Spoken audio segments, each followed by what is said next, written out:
Is developing such a strong relationship with a format of synthesis or a piece of gear just detrimental to the actual musician?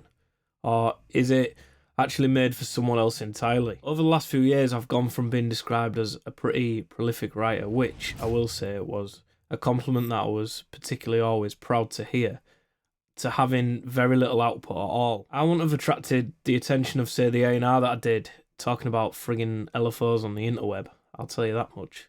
Not even UFOs. The catalyst, it seems, that led me to being a musician who rarely finishes music was both getting into modular and then talking about it on the internet, the latter of which I've spoken about recently on the internet, ironically. I think the things that led me to modular are almost irrelevant to this conversation, but it did result in me wanting to learn everything I could about the format, patching, and even the electronics behind it, and leaning more into sound design over music making whenever I came to use it. Discussing the detachment I refer to between what I do surrounding modular and my music itself, it's made me realise that modular could actually be probably treated as a completely unrelated hobby to that of making music, in the same way that music marketing's about music, but it's still an entirely different topic to, say, production or something. I think what should just be like a Swiss Army knife for actually creating becomes an excuse to procrastinate, and although experimentation is a huge strength, at what point does that tip you over the threshold of actually becoming a barrier to finishing tracks? I think there's even a time and place for friggin' presets, even though it pains me to admit it. I think we're working one-to-one with people over the years, helping them to get started with modular, as well as, say, like the live streams and the comments on the videos. I've seen a pretty obvious trend, which is that a large portion of those getting into modular just aren't musicians at all. And that's not me being disrespectful, that's coming directly from those people, for the most part. Now, that's a huge positive for modular, I understand that. It gives those people a creative outlet and an opportunity to share in an experience, which I honestly believe is like the thing that keeps me going. So I'm not discrediting it in any way, shape, or form for you all. Get your friggin' keyboards of rage out. But it does ultimately mean their goals are often hugely different, both to those who make music and even those who just consume a lot of music. I think that's where the correlation with ambient and noise music comes in, and a lot of people just want to get a sound out of it and have fun doing so. Again, it's friggin' amazing, all for that, before you all start. Where I have an issue is some of the same people will maybe say things like Justin Bieber, just for example, and even though he plays like 5 instruments, probably more, and to a high standard, and they can't play one, they'll still sort of beat that drum.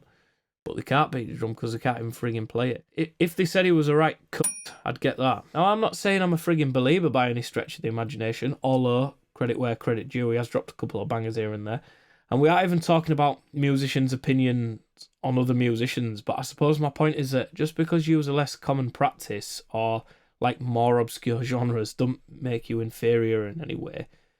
And I think those sort of opinions themselves are quite detrimental at times. Price helps gatekeep modular from most, making it somewhat more exclusive, and the fact that those who can afford it don't even need to be musicians doesn't make it some elite format. It doesn't even make it a good format for making music. It is a good format for making music, but not related to the cost, but relevant to those that can actually make good music.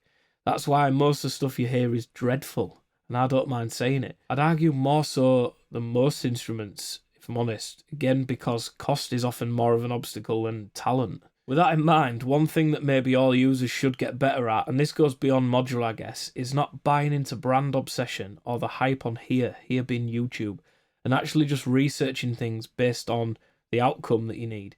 Even if something is feature packed, if it's not features relevant to what you want to achieve, then it's not worth it.